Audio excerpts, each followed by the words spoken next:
সুপ্রিয় শিক্ষার্থীদের সবাইকে একটা প্রীতি ও শুভেচ্ছা জানিয়ে শুরু করছি আজকের অনলাইন ক্লাস। আর বরাবরের মতো প্রেজেন্টেশন রয়েছে আমি মুরসালিম। তো আসুন আমরা এখন দেখে নেব যে এই কবিতার একটু ধরে ধরে লাইন বাই লাইন আমরা একটু দেখে নেওয়ার চেষ্টা করব যে কবিতার কি ব্যাখ্যা রয়েছে, প্রতি পংক্তিতে পংক্তিতে কি অর্থ মানে তিনি বোঝাতে চেয়েছেন, আমরা একটু ধরে ধরে এখন বর্ণনা করার চেষ্টা করব।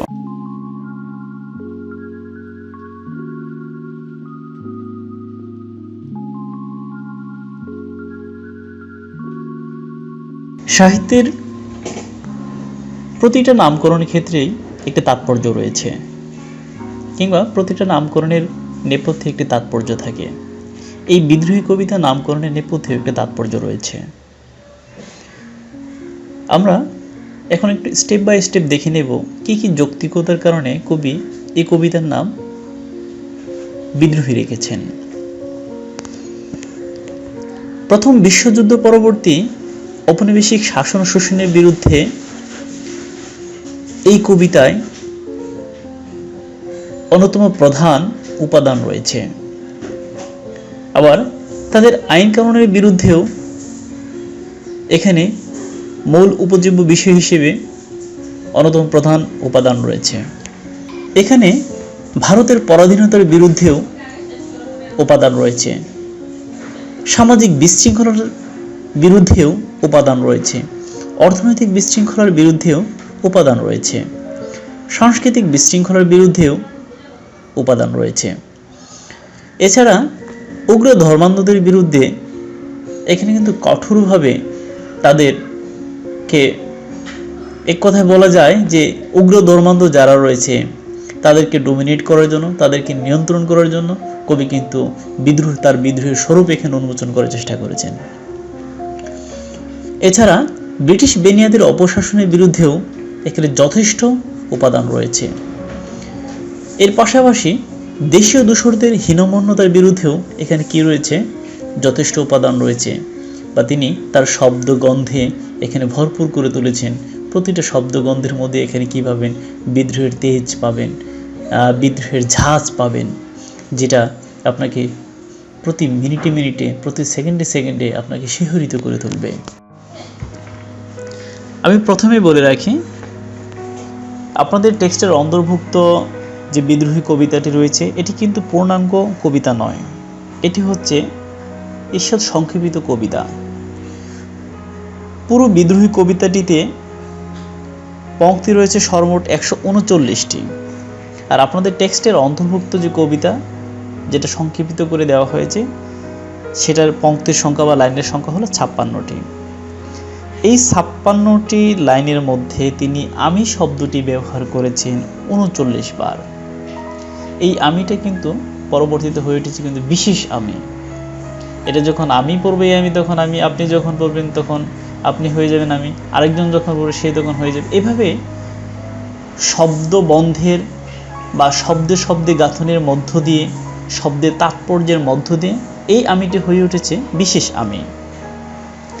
তো যাই হোক, আমরা এখন এই 56 পংক্তির বা 56 লাইনের কবিতার অর্থ প্রতিটা পংক্তির কি কি অর্থ বা তাৎপর্য রয়েছে সেগুলো আমি একটু বর্ণনা করার চেষ্টা করব। তাহলে আসুন আর সময় নষ্ট করছি না, আমরা চলে যাচ্ছি আমাদের মূল কবিতায়। বল বীর বল উন্নত মম শির, শির নেহারি আমারই নত শির ওই শিখর হিমাদ্রির।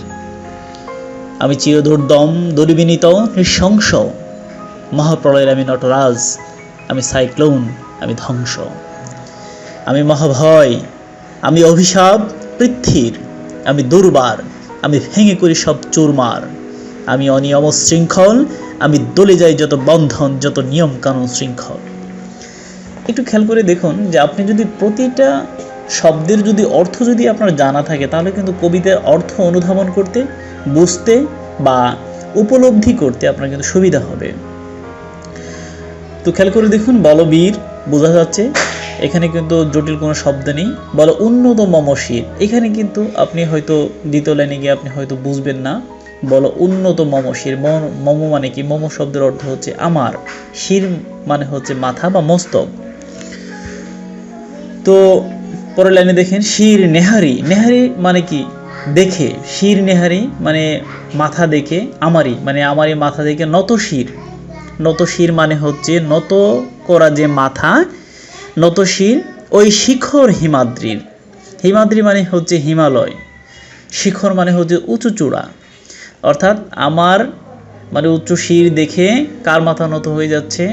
ওই হিমাদ্রির, অর্থাৎ হিমালয়ের শিখরটাও, শিখরের চূড়াটার মাথাও নত হয়ে যায়। আমি চির দুর্দম। আগে আমি অর্থটা বলে নেই, তারপর আমি পুরো ব্যাখ্যায় যাচ্ছি। আমি চির দুর্দম। দুর্দম মানে যাকে দমন করা কঠিন। দুর্বিনীত, দুর্বিনীত মানে হচ্ছে যে বিনীত নয়, অর্থাৎ যে বিনয়ী নয় সেই কি দুর্বিনীত। নৃশংস, আপনারা জানেন যে নৃশংস মানে হচ্ছে হিংস্র। মহাপ্রলয়ের আমি নটরাজ, আমি সাইক্লোন, আমি ধ্বংস। মহাপ্রলয় বুঝতেছেন যে প্রলয়টা মানে সব কিছুকে চূর্ণ বিচূর্ণ করে দেয়, সেটাই হচ্ছে মহাপ্রলয়। আমি নটরাজ। নটরাজ মানে শিবেরই আরেকটা নাম হচ্ছে নটরাজ। মহাদেব মহাপ্রলয়ের সময় তাণ্ডব নৃত্য নেচেছিলেন। গজাসুর ও কালাসুরকে বধ করেও তিনি তাণ্ডব নৃত্য নেচেছিলেন। এই তাণ্ডব নৃত্যকলার উদ্ভাবক হিসেবে তাকে নটরাজ ডাকা হয়। আমি সাইক্লোন, আমি ধ্বংস। সাইক্লোনটা বুঝতে পারছেন, এক ধরনের ঘূর্ণিঝড়। আমি ধ্বংস। আমি মহাভয়, আমি অভিশাপ পৃথ্বীর। পৃথ্বীর মানে হচ্ছে পৃথিবীর। পৃথু ছিলেন অত্রি বংশের অত্যাচারী রাজা বেনের পুত্র। রাজা বেনের মৃত্যুর পর তার ডান বাহু থেকে পৃথুর জন্ম। প্রজা কল্যাণার্থে পৃথু পৃথিবীকে বশ করেন। তার রাজত্বকে বলা হয় পৃথু। মহাভয়টা বোঝা যাচ্ছে, অতি ভয় যেটা আর কি। আমি দুর্বার। দুর্বার মানে অবাধ্য। আমি ভেঙে করি সব চুরমার। আমি অনিয়ম ও শৃঙ্খল।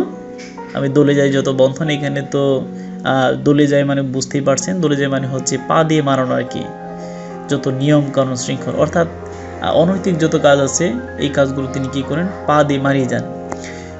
ওকে, এখন আমরা টোটাল ব্যাখ্যায় যাচ্ছি। তো তার আগে আমি প্রথমে কিন্তু বলে নিয়েছি, যেখানে আমি শব্দটি যতবার এসেছে, কবি কিন্তু এই আমি শব্দটিকে, এই সাধারণ আমি শব্দটিকে উনি কিন্তু শব্দ ব্যঞ্জনায় উনি কিন্তু কি করে তুলেছেন? উনি একটি বিশেষ আমিতে এই শব্দটিকে রূপান্তরিত করেছেন, বা ওনার শব্দতুলির আচরে একটি বিশেষ আমিতে রূপান্তরিত হয়েছে। যদিও আমি শব্দটি হলো একটি সর্বনাম। তো যাই হোক, কবি বলেছেন তার শির উন্নত। বলবীর বল উন্নত মম শির, মানে কবি বলেছেন তার শির কি উন্নত। পরের লাইনটায় শির নেহারে আমারই নত শির ওই শিখর হিমাদ্রি। অর্থাৎ যে শির দেখে হিমালয় মাথা নত করে, শির নেহারি আমারই, অর্থাৎ আমার নেহারি মানে দেখে, শির মানে মাথা, আমার মাথা দেখে হিমালয় কি করে মাথা নত করে। তারপরে তিনি বলছেন আমি চির দুর্দম, দুর্বিনীত, নৃশংস।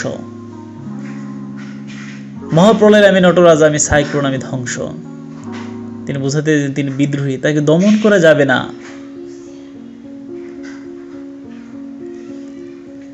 তিনি শত্রুর কাছে উদ্ধত, নির্দয় এবং নিষ্ঠুর।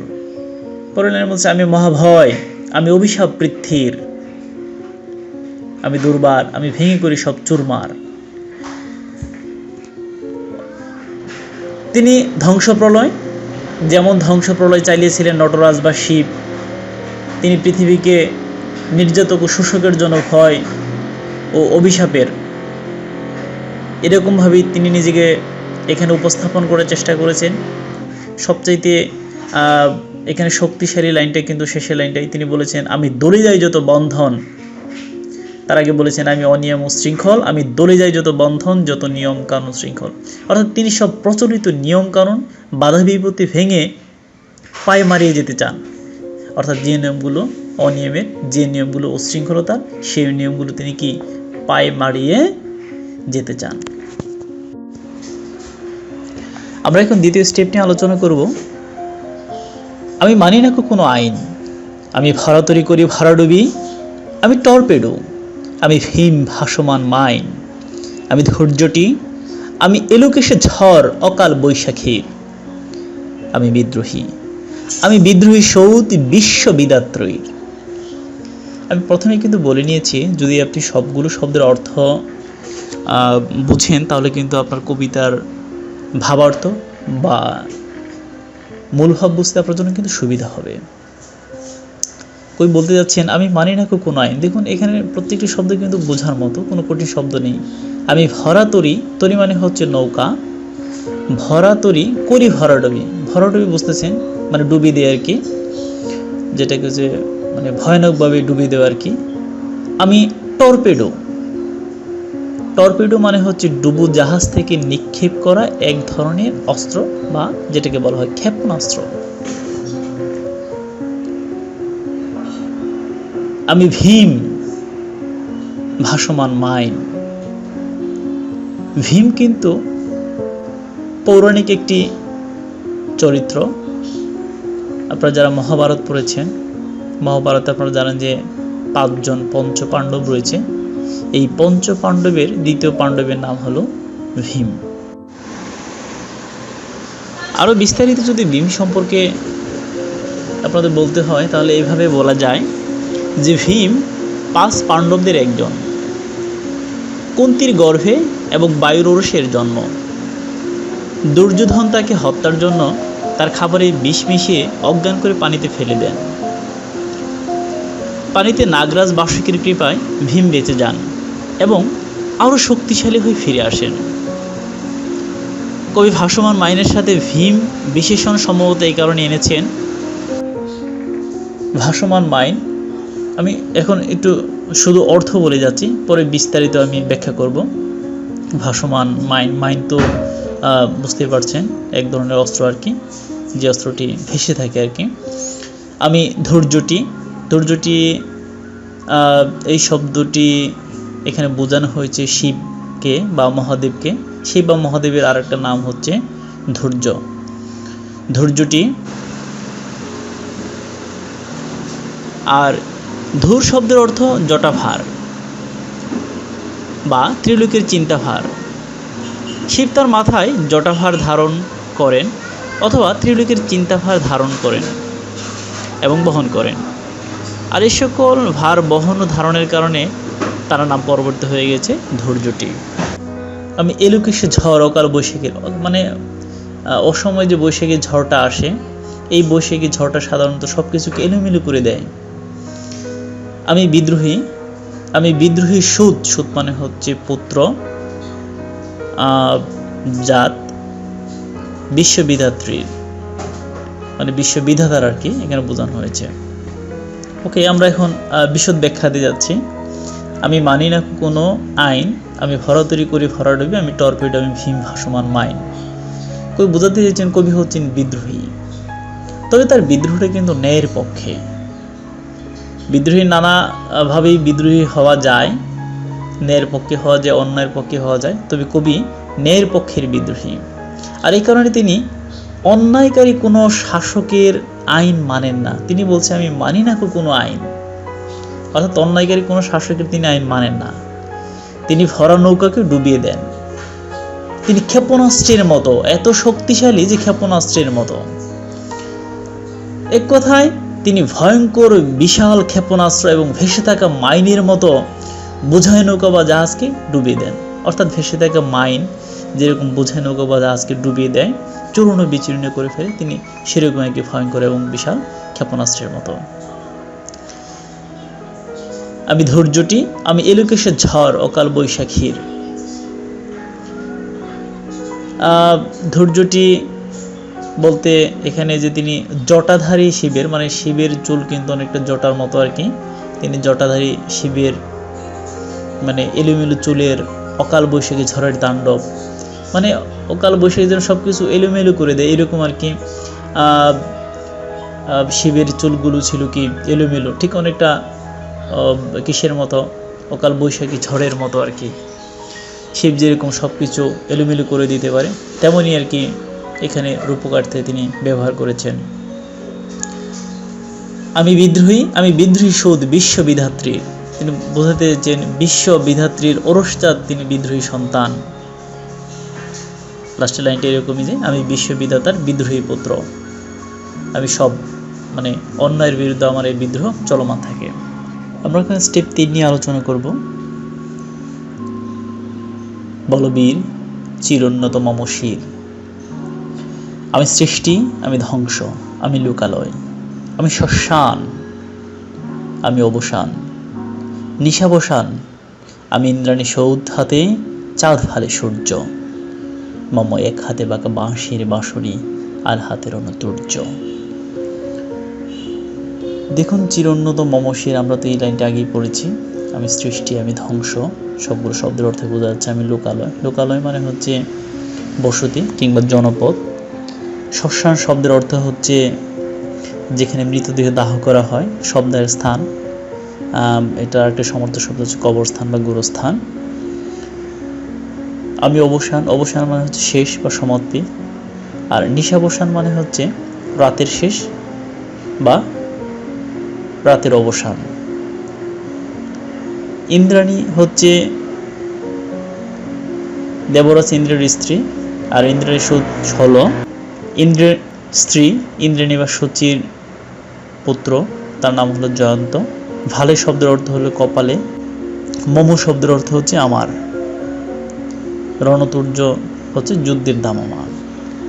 এই কথায় কবিতাতে তিনি বোঝাতে চেয়েছেন, মানে আমি সৃষ্টি, আমি ধ্বংস, আমি লোকালয়, আমি শ্মশান, মানে হচ্ছে তিনি সত্য সুন্দরকে সৃষ্টি করবেন এবং অনাচারকে ধ্বংস করবেন। তিনি বঞ্চিত, অবহেলিত বা শোষিতদের জন্য লোকালয় বা বসতি স্থাপন করবেন, বসতি স্থাপন করেন। এবং যারা উগ্র ক্ষমতাধর রয়েছে, স্বৈরাচারী শাসক তথা অত্যাচারীদের তিনি কি করেন? শ্মশান করে দেন। তারপরে তিনি বলেছেন আমি অবসান, নিশাবসান, মানে হচ্ছে এই কথায় আপনি যদি বলেন যে প্রতিরোধের বা প্রতিবাদের তিনি শেষ বা সমাপ্তি, অর্থাৎ তিনি রাতের অবসানকারী সূর্যালোকের মতো, অন্যায় অবসানকারী জয়ন্তের মতো, হাতে চাঁদ আর কপালে সূর্য।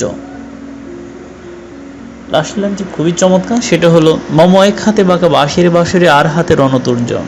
অর্থাৎ তিনি একদিকে যেমন প্রেমের বাঁশি বাজান, অন্যদিকে তেমনি বাজান যুদ্ধের ধামামা। কবিতাটি কয়েকটি স্টেপে সাজিয়েছি, এখন আলোচনা করব চতুর্থ স্টেপ। আমি বেদুইন, আমি চেঙ্গিস, আমি আপনারে ছাড়া করি না কাহারে কুর্নিশ। আমি বজ্র, আমি ঈশান বিশানে অঙ্কার, আমি ইসরাফিলের সিঙ্গার মহাহংকার। বেদুইন মানে হচ্ছে আরব দেশের একটি যাযাবর জাতি, আর চেঙ্গিস হচ্ছে চেঙ্গিস খান,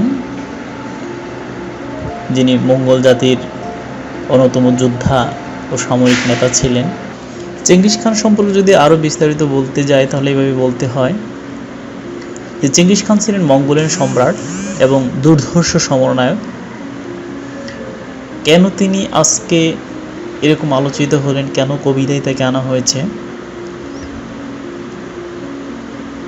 কেন তিনি বিশ্বজোড়া এত আলোচিত, এত সমালোচিত? যুবক বয়সে চেঙ্গিসের স্ত্রীকে অপহরণ করে নিয়ে যায় আরেক গোত্র প্রধান। চেঙ্গিস খান তার নিজ গোত্রকে পুনর্গঠিত করে অপহরণকারী গোত্রকে নৃশংসভাবে পরাস্ত করে স্ত্রীকে উদ্ধার করেন। এরপর অন্যান্য মঙ্গল গোত্রদের একীভূত করে অর্ধেক বিশ্ব জয় করেন, যে কারণে মানে চেঙ্গিস খান হয়ে উঠেছেন বিশ্ব ইতিহাসের এক বিরাট অধ্যায়। কুর্নিশ শব্দের অর্থ হলো কিছুটা পিছিয়ে, সম্ভ্রমপূর্ণ, সালাম বা অভিবাদন। বজ্র শব্দের অর্থ হচ্ছে বাজ বা অশ্বনী কিংবা ইন্দ্রের অস্ত্র। কবিতা এখানে ইন্দ্রের অস্ত্রের মতোই ধারালো বা অব্যর্থ অস্ত্রকে বোঝানো হচ্ছে। ঈশান বিশানে ওঙ্কার বলতে বোঝানো হচ্ছে ঈশান কোণ থেকে, সিংহা থেকে ধ্বনিত ওঙ্কার বা অঙ্কার বা অধ্বনি। ইসরাফিলের সিংহা পবিত্র কোরআনে উল্লিখিত বিশিষ্ট ফেরেশতার নাম। তিনি বৃষ্টি ও খাদ্য উৎপাদনের দায়িত্বপ্রাপ্ত। আর হুঙ্কার শব্দের অর্থ হচ্ছে গর্জন। এই কথায় এই স্তবকের আপনি যদি ব্যাখ্যা করতে চান তাহলে এরকম দাঁড়ায় যে তিনি যাযাবর, মরুবাসী, ভয়ঙ্কর যোদ্ধা চেঙ্গিস খান। তাই তিনি নিজেকে ছাড়া অন্য কাউকে কর্নিশ করেন না। তিনি বজ্র, শিবের হাতের প্রলয় বিষাণ ও ইষ্টাফিলের সিংহের মহাগর্জন। স্টেপ 5, আমি পিনাক পানির ডমরু ত্রিশূল, ধর্মরাজের দণ্ড, আমি চক্র মহাশঙ্খ, আমি প্রণবনাথ প্রচণ্ড, আমি খ্যাপা দুর্বাসা, বিশ্বামিত্র শিষ্য, আমি বিশ্ব দাবানল দাহ, দাহন করিবে বিশ্ব। দেখুন এখানে পিনাক পানির ডমরু বলতে বোঝানো হচ্ছে, পুরোটা বোঝানোর আগে আমি বলে নিই, পিনাক বলা হয়ে থাকে মহাদেব বা শিবকে। সুতরাং পিনাক পানির ডমরু ত্রিশূল হচ্ছে শিব বা মহাদেবের পিনাক নামক যে ধনু, অর্থাৎ তিনি একটা ধনুক ব্যবহার করতেন, সেই ধনুকটার নাম হলো পিনাক। তো তার আর ধনুক ধারণ করেন বলেই তার আরেকটা নাম হয়ে ওঠে পরবর্তী, সেটা হচ্ছে পিনাক পানি। তিনি তার এক হাতে ডমরু বা ডুগডুগি ব্যবহার করতেন, যেটি হচ্ছে এক ধরনের বাদ্যযন্ত্র, এবং আর হাতে তার থাকতো ত্রিশূল। ত্রিশূল মানে হচ্ছে তিনটি শূলের সমষ্টি। সাধারণত এই ত্রিশূলের যে সম্মুখ ভাগ বা অগ্রভাগ, যেটা আর কি, অগ্রভাগটা থেকে খুব তীক্ষ্ণ এবং ধারালো। ধর্মরাজের দণ্ড হলো যমের অপর নাম ধর্ম আর কি, মানে ধর্মরাজ বলতে এখানে মানে বিচারক বোঝানো হয় আর কি, বিচারককে বোঝানো হয়। তো বিচারকের দণ্ড আর কি। তো এর বাহন সাধারণত মহিষ এবং আয়ুর্দণ্ড আর কি। এটি এমন এক ধরনের দণ্ড, বিশেষ করে ধর্মরাজের দণ্ডটা, এটি মানে চতুর্দিকেই আঘাত হানতে পারে, এবং সেই আঘাতগুলো হচ্ছে অব্যর্থ আঘাত। আমি চক্র ও মহাশঙ্খ, এটি হচ্ছে সাধারণত বিষ্ণু বা সুদর্শন 4 হাত বিশিষ্ট। বিষ্ণুর এই 4 হাতে সাধারণত থাকে শঙ্খ, চক্র, গদা ও পদ্ম। এই 4 হাতে এই 4টি জিনিস তিনি রাখেন। প্রয়োজনে একটির প্রয়োজনে একটি এবং অন্যটির প্রয়োজনে আরেকটি, এইভাবে তিনি 4টির প্রয়োজনে 4টি জিনিস ব্যবহার করেন, এবং এই 4টি জিনিস দিয়ে তিনি শাসন শোষণ, অন্যায়ের বিরুদ্ধে প্রতিবাদ, কিংবা কোথাও ভালোবাসার প্রয়োজন হলে ভালোবাসা, হ্যাঁ, আবার কোথাও প্রার্থনার প্রয়োজন হলে প্রার্থনা ইত্যাদি কাজ সম্পাদন করে থাকেন। প্রণবনাথ, প্রণবনাথ হচ্ছে অঙ্কার ধ্বনি।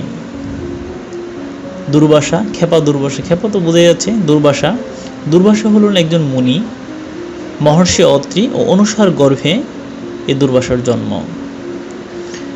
কেন দুর্বাসাকে নিয়ে আসলেন তার কিন্তু কারণ রয়েছে। দুর্বাসা এমন একজন মুনি, এর কোপানলে পরে কিন্তু অনেকেই দগ্ধ হন। তার স্ত্রীর নাম হচ্ছে কন্দরী। তিনি একবার বলেছিলেন যে স্ত্রী যদি মানে শত পাপ করে বা হাজারো পাপ করে তারপর তাকে ক্ষমা করে দিবেন, কিন্তু শেষ পর্যন্ত তিনি কিন্তু স্ত্রীকে ক্ষমা করেন নাই। তিনি অভিশাপ দিয়েছেন, এবং তার অভিশাপে কিন্তু তার শাপভ্রষ্ট হয়ে কিন্তু তার স্ত্রী ভস্মীভূত হয়েছে। তো যে কারণে তিনি ওই দুর্বাসাকে নিয়ে এসেছেন, যে তিনিও যদি অভিশাপ দেন তাহলে সমস্ত অন্যায় কী হয়ে যাবে, ভস্মীভূত হয়ে যাবে। বিশ্বামিত্র, বিশ্বামিত্র হচ্ছে ব্রহ্মর্ষি। এটিও মুনি চরিত্রের মতো একটি চরিত্র। ক্ষত্রিয়গুলো জন্মগ্রহণ করে কঠোর তপস্যা বলে তিনি কিন্তু ব্রাহ্মণত্ব লাভ করেন। তো এর যদি আপনি ইতিহাস দেখেন তাহলে দেখবেন যে কুশের পুত্র কৌশিক, কৌশিকের পুত্র গাধী, এবং গাধীর পুত্র হচ্ছে বিশ্বামিত্র। এরকম হচ্ছে তাদের যে প্রজন্ম জেনারেশন। দাবানল, দাবানল হচ্ছে অনিয়ন্ত্রিত আগুন, আর দাহ মানে হচ্ছে তাপ দেওয়া, পুরাণ, জ্বালা, উত্তাপ বা যন্ত্রণা অন্তর্দাহ। এই কথায় এই স্তবক দ্বারা তিনি বুঝাতে দিয়েছেন যে কবি মহাদেবের হাতের বাদ্যযন্ত্র ও ত্রিশূল এবং যমের আজ্ঞা। তিনি বিষ্ণুর হাতের চক্র, অস্ত্রচক্র আর কি, ও যুদ্ধের মহাশঙ্খধ্বনি। তিনি রাগান্বিত ঋষি দুর্বাসা ও অধ্যাবসায়ী ঋষি বিশ্বামিত্র। তিনি দাবানলের আগুন, যা দ্বারা নষ্ট পৃথিবীকে পুড়িয়ে দিবেন। আমরা এখন ষষ্ঠ স্টেপ নিয়ে আলোচনা করব। আমি উন্মন মৌন উদাসীর, আমি বিধবার বুকে ক্রন্দন শ্বাস, হা হুতাশ আমি হতাশীর। আমি বঞ্চিত ব্যথা, পথবাসী চির গৃহহারা যত প্রতীকের। আমি অবমানিতের মরম বেদনা, বিষ জানা প্রিয় লাঞ্ছিত বুকে গতি ফের। এখানে দেখো সবগুলোই সহজ সহজ শব্দ রয়েছে, এর মধ্যেও যদি আপনাদের কঠিন লাগে আমি একটু শব্দার্থ টিকাশো বলে দিচ্ছি। ক্রন্দন মানে হচ্ছে ক্রন্দন শ্বাস মানে হচ্ছে কান্নার শ্বাস, হুতাশী মানে হাহুদাস করে এমন, মরম মানে হচ্ছে মন, লাঞ্ছিত মানে যারা অপমানিত। আপনারা পুরোটাই ব্যাখ্যা বুঝবেন, তারপর বলে দিচ্ছি আমি। কবি মানবিক বলে উদাসীর উদাসীনতার কারণ বুঝেন, তিনি বিধাতার বুকের ক্রন্দন শ্বাসের যন্ত্রণা অনুভব করেন।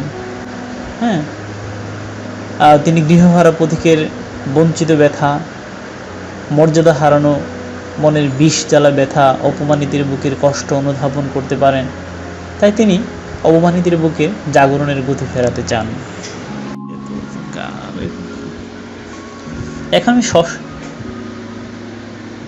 এখন আমি সপ্তম স্টেপ নিয়ে আলোচনা করছি। আমি উত্তর বায়ু মলয় নীল, উদাস পূরবী হাওয়া, আমি পথিক কবির গভীর রাগিনী, বেনুবিনে গান গাওয়া।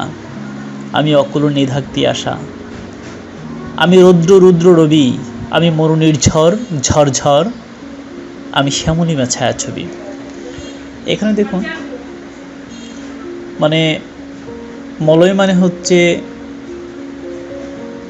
মলয় অনিল মানে হচ্ছে মলয় পর্বতের বাতাস, নিধাক শব্দের অর্থ হচ্ছে গ্রীষ্ম, আর নিধাক্তি আসা মানে গ্রীষ্মের রৌদ্র ফাটা, অর্থাৎ গ্রীষ্মের প্রচণ্ড গরমের যে তিয়াসা বা পিপাসা। মরুনির ঝড় মানে হচ্ছে মরুভূমির ঝর্ণা, বেনুবিনে মানে বাঁশি ও সেতার। পুরো স্তবকের ব্যাখ্যা এরকম দাঁড়ায়, কবি উত্তর দক্ষিণ ও পূর্বের সব বায়ুর সাথে মিশে পথিক কবির গভীর অনুরাগের সুরে তার বাঁশি ও সেতারে বিদ্রোহীর গান গেয়ে যান। একদিকে তিনি গ্রীষ্মের অকুল তৃষ্ণা জাগানো সূর্যের তপ্ত রোদ, অন্যদিকে মরুর বুকে শীতল করে ঝর্ণাধারা ও সবুজ শ্যামল ছবি। অর্থাৎ কবি কোথাও ভালোবেসে, কোথাও উদ্যুতের মাধ্যমে বিদ্রোহ করেছেন। অষ্টম স্টেপ, আমি অরফিয়াসের বাঁশরি, আমি মহাসিন্ধু তলা ঘুম ঘুম, ঘুম চুমু দিয়ে করে নিখিলি বিশ্বে নিঝুম। মামা বাঁশরির তানে বাঁশরি, আমি শ্যামের হাতের বাঁশরি, আমি রসে উঠে যাবে এই ছুটি মহাকাশ ছাপিয়া, ভয়ে সপ্ত নরক হাবিয়া দুজখ নিভে নিভে যায় কাঁপিয়া, আমি বিদ্রোহী বাহী নিখিল অখিল ব্যাপিয়া। এখানে দেখুন একটি চরিত্র আছে অরফিয়াস। অরফিয়াস হচ্ছে গ্রিস পুরাণের গানের দেবতা। আর কঠিন শব্দ হচ্ছে তান সুরের, মানে তান মানে হচ্ছে সুরের বিস্তার, পাশুরি মানে হচ্ছে ভুলে যায় বা বিস্তৃত হওয়া। আর বাকি সবগুলোই আপনি পারবেন। শ্যামের হাতের বাঁশরি, শ্যাম বলতে মানে কৃষ্ণকে বোঝানো হচ্ছে, সেখানে মানে প্রেমের মাহতে গানের কথা বোঝানো হয়েছে। তো এক কথায় আপনি যদি অরফিয়াস সম্পর্কে জানতে চান, আমি অরফিয়াসের বাঁশরি। অরফিয়াস বা অরফেউস একটি গ্রিক পৌরাণিক চরিত্র, যিনি বাদ্যযন্ত্রের সুরের মূর্ছনায় পাথরের প্রাণ সঞ্চার করতে পারতেন। আর শ্যাম মানে কিন্তু কৃষ্ণ, আমি আগে বলছি, ইনিও তার বাঁশি বাজিয়ে মুগ্ধ করতেন। এখানে এই স্তবকে কবি বোঝাতে চেয়েছেন, অর্থাৎ কবি কাজী নজরুল ইসলাম, অরফিয়াসের মতো শৃঙ্খলিত মানুষের বুকে ভালোবাসার সুর জাগিয়ে স্নেহের গভীর স্পর্শে, প্রকৃতির মতো অকৃত্রিম ভালোবাসায়, কৃষ্ণের বাঁশির সুরের মতো মোহ বিস্তার করে নিখিল বিশ্বকে শান্ত স্নিগ্ধতায় ভরিয়ে দিতে চান। অন্যদিকে তিনি বিদ্রোহের রক্তচক্ষু নিয়ে মহাকাশ অতিক্রম করে যান, তাহলে হাবিয়া নামক ভয়ঙ্কর সাত দুজকের আগুন নিভে যাবে, অর্থাৎ বিশ্বব্যাপী অন্যায়ের আগুন নিভে যাবে।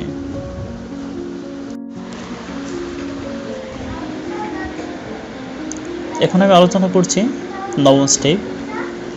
আমি পরশুরামের কঠোর কুঠার, নিঃক্ষত্রিয় করিব বিশ্ব, আনিব শান্তি শান্ত উদার। আমি হলো বলরাম স্কন্ধে, আমি উপরি ফেলিব অধিনী বিশ্ব, অবহেলে নবসৃষ্টির মহানন্দী। মহাবিদ্রোহীর অনক্লান্ত, আমি সেই দিন হব শান্ত। যব উৎপীড়িতের ক্রন্দন রোল আকাশে বাতাসে ধনিবে না, অত্যাচারীর খড়গ কৃপান ভীম রণভূমে রণিবে না। এখানে উল্লেখযোগ্য চরিত্র হচ্ছে পরশুরাম এবং হল বলরাম। পরশুরাম বিষ্ণুর ষষ্ঠ অবতার, বলরাম শ্রীকৃষ্ণের বৈমাত্রীয় জ্যেষ্ঠ ভ্রাতা। আরও যদি বিস্তারিত আপনাদের ব্যাখ্যা করতেছি তাহলে তাদের ইতিহাস একটু ব্যাখ্যা করছি।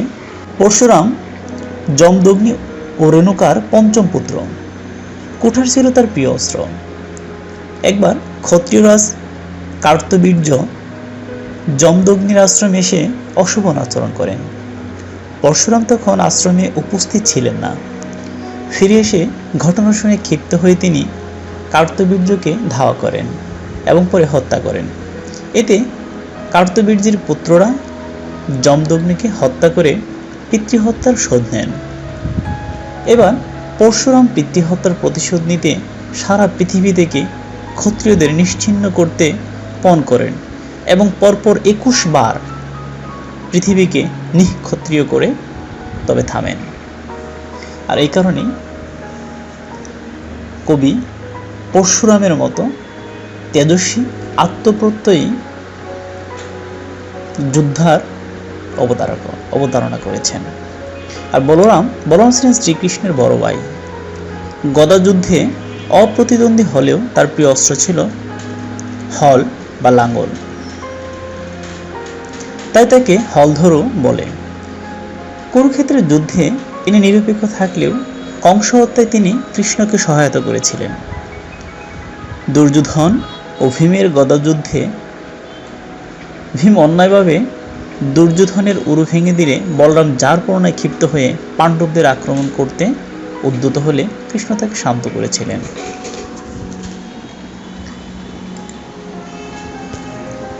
আর বাকি শব্দগুলো আপনাদের কাছে সহজ মনে হবে। প্রণমানিত যুদ্ধ, অত্যাচারী যে মানে অত্যাচার করে। খড়গ শব্দের অর্থ হচ্ছে এমন একটি তলোয়ার যেটা মানে বা এমন এক ধরনের অস্ত্র যেটা মানে মস্তক ছিন্ন করা হয়। কৃপান মানে হচ্ছে তলোয়ার। ভীম তো আমরা আগেই ব্যাখ্যা করেছি, প্রথম বা দ্বিতীয় স্টেপে আমরা ব্যাখ্যা করেছি। পুরো 9 নম্বর স্টেপের ব্যাখ্যা এরকম দাঁড়ায়, কবি পরশুরামের হাতের কুঠার হলো কোড়াল।